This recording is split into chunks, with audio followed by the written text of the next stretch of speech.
1 minute, minister గారు మాట్లాడండి. Speaker sir, గౌరవ శాసనసభ్యులు డాక్టర్ పాల్వాయి హరీష్ గారు సివిల్ సప్లైస్ ఇష్యూస్ మీద అదేవిధంగా ఇరిగేషన్ మీద చాలా అంశాలు లేవనెత్తారు. Firstly I compliment him for a very positive speech on the demands. Doctor గారు is a well qualified paediatrician, orthopaedic, sorry, okay, orthopaedician. వారు లేవనెత్తిన అంశాలపై వారికి రాష్ట్ర ప్రజలందరికీ క్లారిటీ ఉండాలనే విషయంతో నేను మీ అనుమతితో I'm taking a few minutes. రాష్ట్రంలో ఇప్పుడు సుమారు 24 లక్షల మెట్రిక్ టన్నుల బియ్యం రాషన్లో ఇవ్వబడుతుంది. సంవత్సరానికి 24 lakh metric tons of rice is given through our PDS system. But ఈ సిస్టంలో కొంత డెఫిషియన్సీస్ ఏంటంటే స్పీకర్ గారు, చాలా ఏళ్ళ నుంచి ఈ రైసు కోర్స్ గ్రెయిన్స్ ఇవ్వడం జరుగుతుంది. అయితే ఆ కోర్స్ గ్రెయిన్స్ మీరు మెన్షన్ చేసినట్టుగా సుమారు 70 నుంచి 80% ఈ రేషన్ బియ్యము బెనిఫిషరీస్ కన్జ్యూమ్ చేయడం లేదు. అదొక ఇల్లీగల్ అక్రమ వ్యాపారానికి గురై ఇది డైవర్ట్ కావడం, బెనిఫిషరీస్ అమ్ముకోవడం, రేషన్ డీలర్స్ అమ్ముకోవడం మనందరం చూస్తుండగానే సుమారు 7-8 వేలు కోట్లు ఖర్చు పెట్టి ఈ రేషన్స్ ఎవరికి ఉపయోగపడటం లేదు. ఒక ఇల్లీగల్ మాఫియా లాగా కొంతకాలం నుంచి నడుస్తున్న విషయం అందరూ గమనించారు. ఈ విషయంలో మరి ఈ రేషన్ కార్డ్ బెనిఫిషరీస్ అందరికీ వాళ్ళు తినే విధంగా మరి ఒక మంచి క్వాలిటీ ఫైన్ రైస్ ఇవ్వాలని చెప్పి గౌరవ ముఖ్యమంత్రి రేవంత్ రెడ్డి గారు, గౌరవ ఉప ముఖ్యమంత్రి భట్టి గారు క్యాబినెట్ నిర్ణయం తీసుకున్నారు. ఇదొక విప్లవాత్మక మార్పు స్పీకర్ గారు.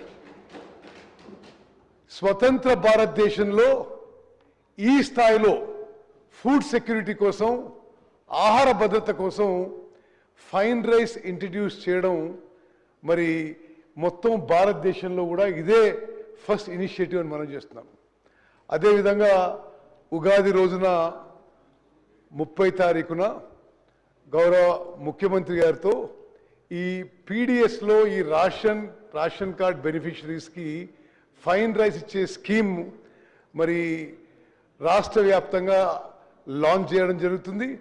మరి మీ నియోజకవర్గాల్లో మరి ఆ విషయంలో మీరు ఇంట్రెస్ట్ తీసుకొని ఈ ప్రతి బెనిఫిషరీస్కి 6 కిలోల ఫైన్ రైస్ ఉచితంగా మన ప్రభుత్వమైన విషయం మనం గర్వంగా చెప్పుకోవాలని చెప్పి మనం చేస్తాం.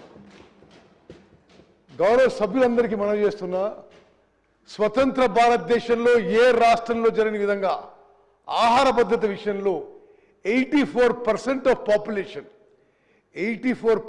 పాపులేషన్కి ఉచితంగా మంచి క్వాలిటీ సన్న బియ్యం స్కీము ఈ ఉగాది నుంచి కూడా మరి మనం మొదలు పెడుతున్నాం. మరి ఈ విషయంలో మీకు మరిన్ని ఏమైనా సజెషన్స్ ఉన్నా, ఏమైనా మీ అబ్జర్వేషన్స్ ఉన్నా తప్పనిసరి తెలియజేయాల్సిందని మనం చేస్తున్నాను. Definitely will take it positively.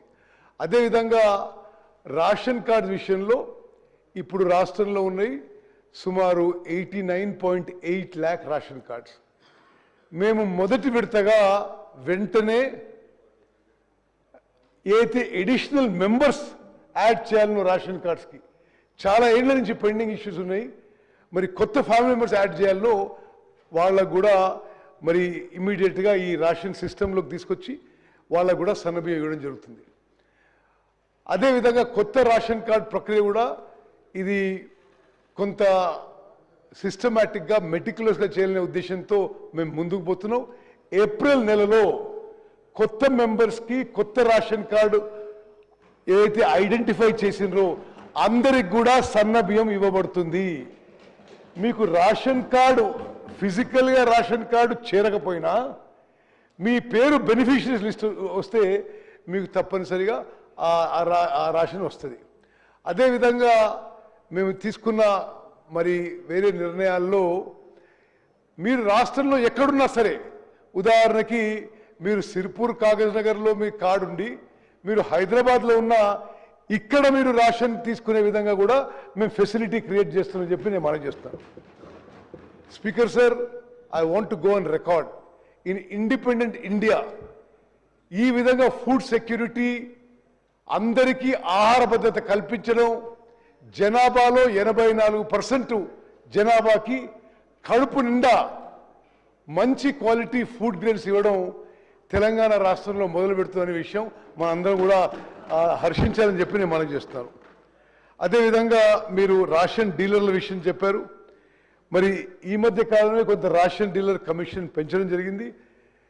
We are looking at ways and measures to improve the life of the ration dealers without significant burden on the government. వాళ్ళకి మేము ఇప్పుడు రేషన్ డీలర్లకి మీరు ఈ రేషన్తో సహా ఇతర సరుకులు అమ్ముకునే సదుపాయం కూడా కల్పించబోతున్నాం. సో దట్ మీరు అదే ఫెసిలిటీ వాడుకొని మీరు వేరే కమోడిటీస్ కూడా ట్రేడింగ్ చేసుకోవచ్చు. నేను ఇంకో పెద్ద పాలసీ డెసిషన్ కూడా అనౌన్స్ చేస్తున్నాను speaker sir.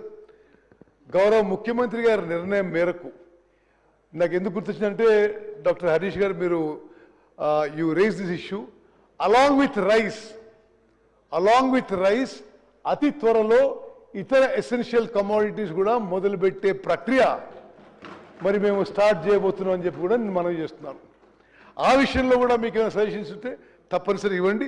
We will take what ever best we can. మీరు ఇరిగేషన్ బడ్జెట్ మీద మాట్లాడారు. ఇది వాస్తవం.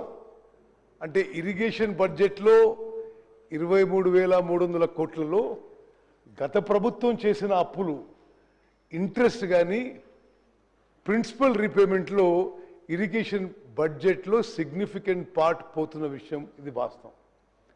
ఇది చాలా దురదృష్టకరం. మరి ఎందుకు జరిగిందో అది వాళ్లే జవాబు చెప్పాలి. నార్మలీ ఇన్ఫ్రాస్ట్రక్చర్ ప్రాజెక్ట్స్కి, ఇరిగేషన్ ప్రాజెక్ట్స్ కానీ ఇతర లాంగ్ జెస్టేషన్ ఇన్ఫ్రాస్ట్రక్చర్ ప్రాజెక్ట్స్కి ప్రభుత్వాలు సాఫ్ట్ లోన్స్, లో ఇంట్రెస్ట్ లాంగ్ టర్మ్ లోన్స్ తీసుకుంటాయి. అంటే 2%, 5% ఇంట్రెస్ట్ 30 ఏళ్ల మీద కట్టే విధంగా లోన్ తీసుకుంటాయి. గత ప్రభుత్వంలో short term loans, high interest loans తీసుకునేసరికి ప్రాజెక్టులు ఏమో పూర్తి కాలే, వాస్తవంగా ఆయకట్ జనరేట్ కాలేదు, కానీ ఆ ఫైనాన్షియల్ బర్డెన్ రాష్ట్రం మీద పడ్డది. ఇప్పుడు ప్రతి సంవత్సరం మనం ఇరిగేషన్ లోన్స్కే ఎవ్రీ ఇయర్ మరి 13 నుంచి 14 నుంచి 15,000 కోట్లు ఇంట్రెస్ట్ అండ్ ప్రిన్సిపల్ రీపేమెంట్ కట్టాల్సి వస్తుంది. ఇది మాకు వారసత్వంగా వచ్చిన విషయం అని చెప్పి కూడా నేను మనవి చేస్తున్నాను. అదేవిధంగా మీరు ప్రాజెక్టుల విషయంలో కొంత వివక్ష జరుగుతుందేమో అని చెప్పి మీ అనుమానం వ్యక్తం చేశారు. అంటే I thought I'll finish it off because అందరూ అయిపోయారు, ఇట్ బి వెరీ లేట్. ఈ మెయిన్ ఇష్యూస్ అనుకున్నా, అది మళ్ళీ జవాబు చెప్దాం తత్తిమ ఇష్యూస్ వచ్చినప్పుడు. మరి ప్రాజెక్ట్స్ విషయంలో ఏమీ వివక్ష ఉండదు. శాసనసభ్యులందరికీ మనవి చేస్తున్నా, మేము కొన్ని కేటగరైజేషన్ ఆఫ్ ప్రాజెక్ట్స్ చేశాము. అంటే ఏ ప్రాజెక్ట్స్ అయితే తక్కువ ఖర్చుతో ఎక్కువ ఆయకట్టు షార్ట్ టైంలో రాగలుగుతాయో అది కేటగిరీ ఏగా పెట్టుకొని, దాని తర్వాత ప్రాజెక్ట్ కేటగిరీ బి పెట్టుకొని ఆ విధంగా ముందుకు పోతున్నాము. ఏ ప్రాజెక్టులు అయితే ఇమ్మీడియట్గా లాంచ్ చేయగలుగుతామో, ఇనాగ్రేట్ చేయగలుగుతామో, ఆయకట్టు ఇవ్వగలుగుతామో, మరి తక్కువ ఖర్చుతో ఎక్కువ ఆయకట్టు ఆ కేటగిరీ మేరకే మరి మేము ప్రయారిటీ ఇచ్చి ముందుకు పోతున్నాం. శాసనసభ్యులు ఎవరైనా సరే మీ కాన్స్టిట్యున్సీలో అటువంటి ప్రాజెక్ట్స్ ప్రయారిటీలో ఉంటే తప్పనిసరిగా మా దృష్టికి తీసుకురండి. దాంట్లో ఏ విధంగా మేము చేసిన దాంట్లో ఏమన్నా సవరణలు, మార్పులు, చేర్పులు చేయాల్సి తప్పనిసరి చేస్తామని చెప్పి కూడా మీకు అష్యూరెన్స్ ఇస్తున్నా. మీరు దేవాదుల గురించి స్పెసిఫిక్గా చెప్పారు. దేవాదుల పంపింగ్ స్టేషన్ 3 వాస్తవంగా దేవాదుల ప్రాజెక్టు కొంత నిర్లక్ష్యానికి గురైంది. మరి ఎంతో ప్రోగ్రెస్ అయిన ప్రాజెక్టు గత 10 ఏళ్లుగా కొంత నిర్లక్ష్యానికి గురై మరి మీరు చెప్పిన పంపింగ్ స్టేషన్ 3 కూడా అది పూర్తి కాలేదు.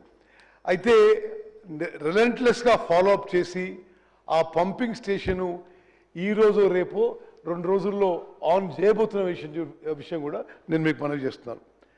అదేవిధంగా SLBC tunnel very unfortunate, very sad accident. మేము ప్రపంచంలోనే